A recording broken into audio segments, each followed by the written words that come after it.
민주는 한 달쯤 전부터 서울의 한복판에 자리한 미라지 호텔의 프론트 데스크로 취직했다.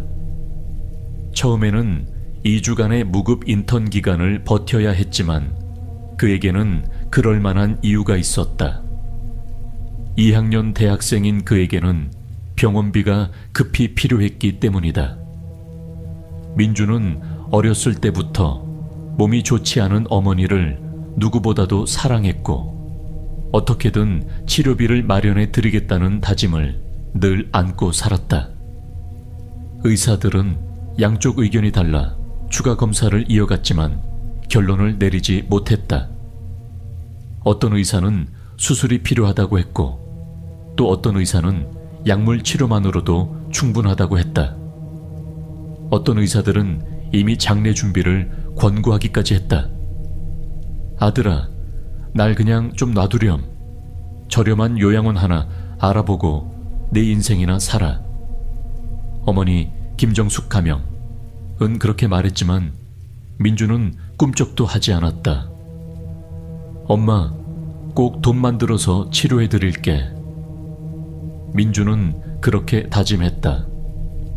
국가보험으로는 부족한 치료비를 충당하기 위해 그는 아르바이트 자리조차 가리지 않고 나섰다. 병동의 간호조무사들이나 간호사들도 그의 진심을 알아보고는 누구 하나 거들떠보지 않았다. 미라지 호텔의 사장 김용환 가명은 무뚝뚝한 인상의 중년 사업가로 민준의 처지를 알고 일부러 그를 채용해 주었다. 대략 57살쯤 되어 보이는 김 사장은 1990년대에 전형적인 비즈니스맨 풍모를 다 갖추고 있었다. 살짝 나온 배에 금목걸이를 걸고 뒤통수는 짧게 깎은 스타일이었다. 하지만 미라지 호텔은 결코 모범적인 숙박업소라고 할 수 없었다. 종종 기이한 사건이 벌어졌기 때문이다. 예컨대 민준이 일하기 일주일 전 2층 209호 객실에서 20대 여성 청소 담당 직원이 자살했다. 그녀는 샤워를 트는 온수 밸브를 최대한 열어둔 채 욕실에 목을 매달았다. 발견 당시에는 뜨거운 물에 반쯤 삼긴 상태여서 피부가 거의 모두 벗겨지고 새하얀 뼈가 드러나 있었다. 목격자들은 욕실 문을 열자 뜨거운 김에 휩싸이면서도 집사 역할을 하던 복도 안내 직원의 얼굴이 심하게 화상을 입고 머리카락이 모두 빠져나갔다고 전했다. 그 사건이 일어난 방은 다름 아닌 209호였다. 특급 객실도 아닌 평범한 스탠다드 룸이었다. 그 방에서 바로 그 일이 벌어졌다는 사실에 호텔에 대한 외부의 시선은 곱지 않았다. 민주는 사장이 주는 지시를 받으며 매번 점검 대응을 해야 했다. 겁먹지 말고 잘 처리해. 돈이 얼마나 대단한지 알겠지? 209호는 절대로 아무도 들여보내지 마. 거기서 할 일 따윈 없으니까. 사장 김용환은 그렇게 말했고 민주는 그 말을 곧이곧대로 따랐다. 그는 209호에 들어갈 생각조차 하지 않았다. 문을 잠그고 사용 중이라고 적힌 표지판을 달아 놓는 것으로 끝냈다. 민주는 그 방에 들어가는 순간 자신도 청소 직원처럼 끔찍한 일을 당할 것만 같았다. 반면 오래된 안내 직원인 조대호 가명. 직장 동료들은 그를 미트리치라는 별명으로 불렀다. 그는 60대 후반쯤 되고 호텔 근무 경력만 몇십 년째인 노련한 직원이었다. 조대호는 민준에게 이렇게 말했다. 민준아, 그 방 209호, 얘는 절대 얼씬도 하지 마라. 네가 모르는 걸 알겠지만 거기서 기괴한 소리가 들린대. 머리카락이 다 쭈뼛 설 정도라던데. 민주는 반신반의하며 대답했다. 설마 그게 사실일까요? 제가 낮에 가봤을 때 아무 소리도 안 들렸는데요. 조대호는 낡은 얼굴에 수염을 문지르며 엷게 웃었다. 낮에는 아무렇지 않지. 밤에 한 번 가서 문에 귀를 대봐. 민주는 처음에는 노조원의 심술이라고 생각했다. 설마 대호 씨가 장난치는 건가? 하고 넘겨버릴 수도 있었다. 하지만 그쪽에서 소문이 돌면 정말로 호텔 전체가 그를 쫄보라고 놀리게 될 터였다. 한편 민주는 병원에 있는 어머니를 돌봐주러 가던 길에 우연히 2층 복도를 스치듯 지나간 적이 있다. 그곳에는 당시 209호 청소 담당자였던 지은 가명이 근무하다가 불행을 당했다고 들었다. 청소원 중에는 공예 전공자였던 이수진 가명이 있었다. 이전에 체조 선수로도 활약하다가 부상으로 은퇴한 뒤 호텔에 들어왔다고 했다. 민주는 이수진과도 어색하게 인사만 나눈 상황이었다. 폭을 좁힌 화려한 파마머리와 탄탄한 몸매가 인상적이어서 그는 마음속으로 그녀를 예쁘게 생각했다. 어두운 영화관에서 손가락이 그녀의 무릎 쪽으로 슬쩍 다가가던 초조함을 떠올리면 얼굴이 홍해지곤 했다. 하지만 수진은 옆자리까지 맞춰가며 영화를 같이 본 뒤로도 그에 대한 태도가 차가웠다. 아직 내 마음을 확신하지 못한다는 듯한 눈빛이었다. 그 모든 상황 속에서 민주는 자신이 두려움을 느낀다는 사실을 인정하기 싫어했지만 내가 수진에게 제대로 된 남자라는 걸 보여주려면 하고 스스로 다짐했다. 때마침 그는 209호 앞에서 찍은 사진과 문을 열고 안쪽을 찍은 사진을 증거로 삼겠다는 계획을 세웠다. 며칠 후 민주는 야간 근무제 자청에 배정받았다. 호텔은 평소처럼 남은 손님들이 TV를 보거나 스마트폰을 만지작거리며 한밤중을 버티고 있었다. 2층 복도 끝에 자리 잡은 209호로 가는 길은 늘 정적에 쌓여 있었다. 민주는 무섭지 않았다.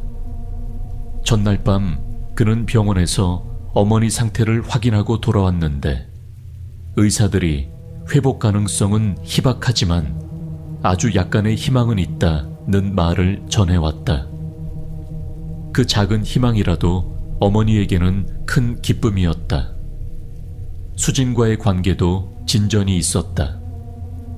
그녀는 드디어 네일 카페에서 만나자고 약속했다. 이제 민준에게는 겁쟁이라는 오명을 쓸 여유가 없었다.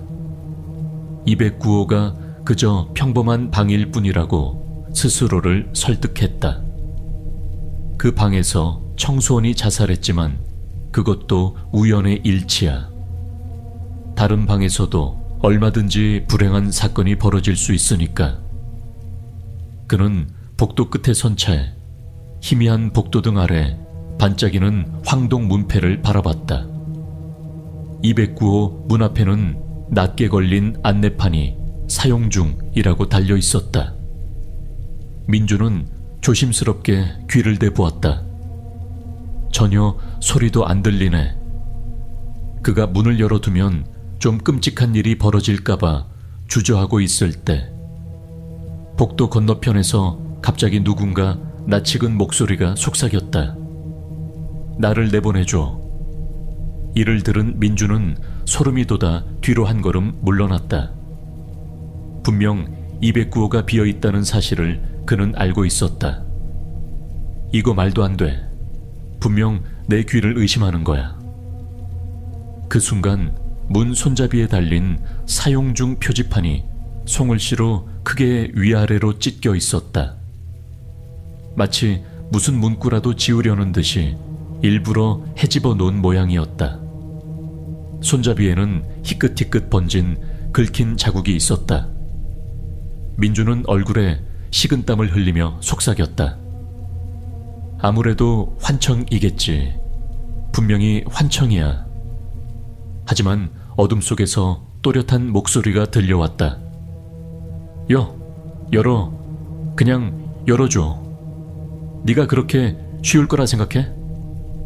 민주는 그 순간 문 뒤에서 조대호 안내직이 자신을 놀리고 있다고 생각했다. 야, 대호씨, 그만해주세요. 제가 뭘 과장해요. 그 말의 목소리는 깊은 한숨처럼 멈췄다가 금방 다시 들려왔다. 내 귀가 맞다면 내가 여기를 떠날 때까지 내 심장은 멈추지 않을 거다. 민준의 머릿속은 맴돌던 불안감으로 가득 찼다. 그는 벽 사이 구석에서 수많은 벌레가 기어가며 벽지를 갉아대는 소리 같은 환청을 느꼈다. 제발 아무것도 아니길 바라. 그는 갑자기 형광등이 3번 깜빡이는 걸 보고 온몸이 얼어붙었다. 그리고는 순식간에 복도가 암흑으로 가려졌다. 민준의 손은 본능적으로 바지 주머니 속 열쇠를 찾아 움켜쥐었다. 그는 그 순간 자신이 마치 조종당하는 꼭두각시처럼 움직이는 기분이 들었다. 아니야. 분명히 환상이야. 민준은 자신을 다독이며 209호 열쇠를 빼내 잠금 장치에 넣었다. 첫 번째로 반시계 방향으로 돌렸다. 그 사이 심장은 터질 듯이 고동쳤다. 목은 바싹 마르며 혀는 마치 설거지용 수세미처럼 바짝 말라갔다. 문 손잡이가 저절로 한 바퀴 돌아가며 걸쇠가 열리는 감각이 전해졌다. 민주는 떨리는 손을 숨죽이며 휴대폰을 꺼냈다. 그때 갑자기 209호 안쪽에서 삐걱삐걱하는 발소리가 들려왔다. 마치 오래된 시체가 스스로 관뚜껑을 열고 나오려는 소리 같았다. 민주는 두려움에 몸을 움츠리며 무릎을 꿇었다. 날 볼 용에 있느냐? 그 말은 마치 그의 귀 앞에서 속삭이듯 들려왔다. 민주는 떨리는 손끝으로 카메라 버튼을 눌렀다. 찰칵. 순간 강렬한 플래시가 자신 바로 앞 1m 지점에 놓인 대상을 비췄다. 그 모습은 상상조차 끔찍했다. 민주는 눈을 감고 싶었지만 이미 늦은 뒤였다. 그 앞에는 키가 180cm쯤 돼 보이는 중년 남자가 서 있었다. 가운처럼 생긴 흰색 작업복을 입고 있었는데 지금은 진창처럼 엉겨붙은 고름과 진물이 가득했다. 발에는 낡아빠진 슬리퍼를 신고 있었다. 얼굴은 처참하게 일그러져 있었다. 마치 살아있는 시체처럼 눈꺼풀이 썩어내린 채 끔찍한 표정을 짓고 있었다. 오른손에는 윤이 반짝이는 예리한 물체를 쥐고 있었다. 처음 민주는 저건 칼인가? 라고 생각했지만 가까이 다가오자 그게 칼이 아니라 미용사들이 쓰는 대형 가위라는 걸 직감했다. 미용사. 민주는 공포에 질려 뒤로 한 걸음 물러섰다. 가위가 번쩍거리며 그를 겨누고 있었다. 그 순간 민준 머릿속에는 호텔 사장 김용환의 말이 되살아났다. 옛날에는 이 호텔 2층에 작지만 혈기왕성한 이발소가 있었지. 민주는 등골이 오싹해지는 것을 느끼며 고개를 끄덕였다. 209호가 바로 그 이발소였던 것이다. 어서 와. 아직 네 머리 손질 안 했는데. 그 끔찍한 가위칼날이 공중을 가르며 윙윙거리자 기다란 쇳소리가 복도에 울려 퍼졌다. 아, 제발. 대체 뭘 원하는 거죠? 난 아무 잘못도 안 했어요. 민주는 등을 복도 벽에 기댄 채 비틀거리며 물러났다.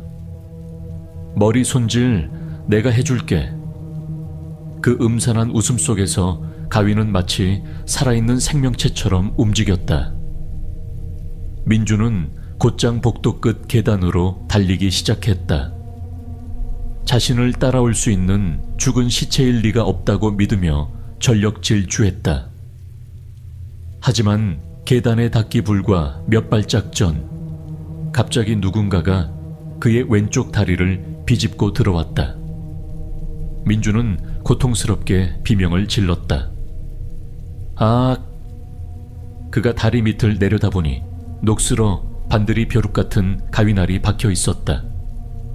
마치 던져진 투척용 무기가 정확히 발목을 꿰뚫은 것 같았다.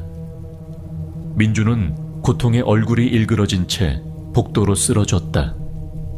살아있는 사람이 아니라 죽은 미용사가 그를 끌어당겨 209호 안으로 끌고 가려 하고 있었다. 민주는 목 놓아 비명을 질렀지만 이미 누군가 들을 수 없는 거리였다.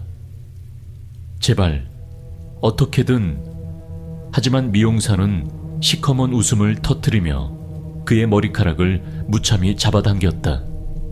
가위는 한 올 한 올을 피부째로 잘라냈다. 민주는 손바닥을 귀에 꽉 대고 필사적으로 비명을 삼켰다. 으악! 가위날은 이발소 의자에 앉은 손님을 자르듯 그의 머리칼과 두피를 분리해 갔다. 눈앞이 핏빛으로 물들며 민주는 의식을 잃을 것만 같았다. 모두 이제 끝이야. 그 순간 209호 내부에서 눈부신 빛이 터져 나왔고 수진과 조대호의 외침이 울려 퍼졌다. 여기서 대체 무슨 짓이냐? 민주는 정신을 차리고 거울 속 자신을 바라보았다. 거울 속에는 끔찍한 형체가 가위를 든 채 서 있었다. 조대호는 고개를 천천히 가로저으며 방 바닥과 벽에 무언가를 뿌리기 시작했다. 이건 성수야, 친구야. 이 방은 내가 예전부터 경계해왔는데 좀처럼 손을 못 댔지. 여기에 오래전부터 나쁜 기운이 서려 있더라고. 민주는 힘겹게 일어나 수진의 도움을 받아 복도로 나왔다. 사실 이 사람이 과거에 마피아 조직에서 청부 살인업자로 일했대. 대놓고 이발소를 운영하면서 손님을 불러놓고 헹구고 목을 자르고 시체를 해체했대. 민주는 얼굴을 찡그리며 중얼거렸다. 그 사람이 방금 저를. 조대호는 고개를 숙인 채 성수를 뿌리기를 멈추지 않았다. 이 살인 미용사 대략 30명을 저 세상으로 보냈어. 고객을 이발하겠다며 불러놓고 머리칼을 다듬다가 목을 살짝 긋는 거지. 그렇게 처리하기 곤란한 적들은 다 여기로 데려왔단다.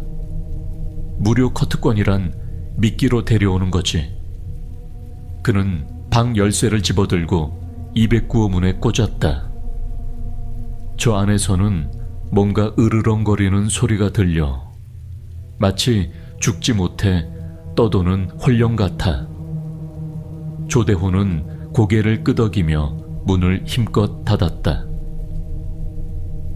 사실 그 살인 미용사는 오래 버티지 못했다. 어느 날 스스로에게 청부 계약이 들어와 사장이었던 김용환은 선택권을 줬다. 자가번제 아니면 조용히 매장.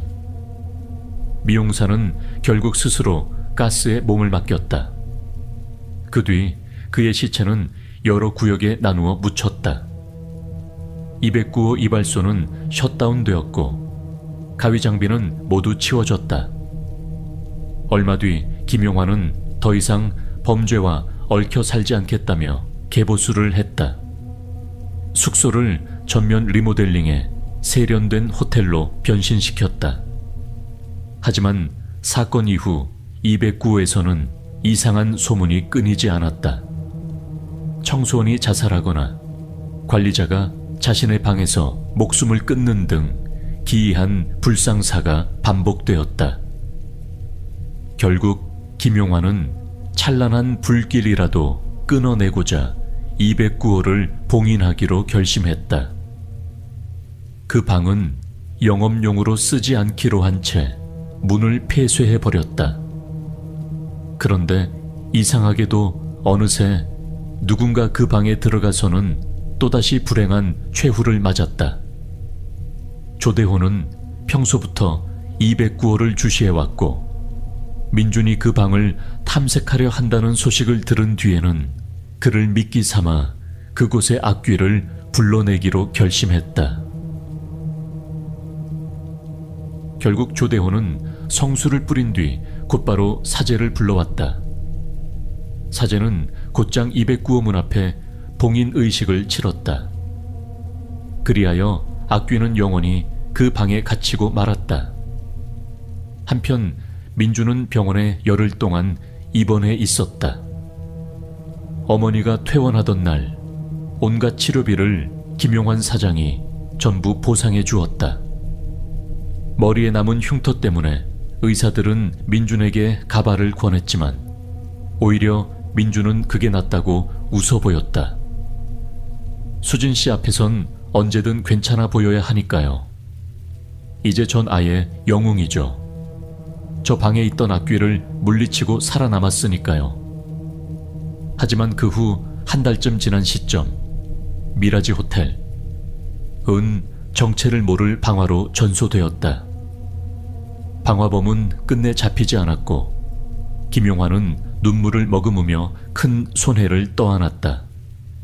그러나 조대호만 홀로 가벼운 미소를 지으며 호텔터에서 벗어나곤 했다.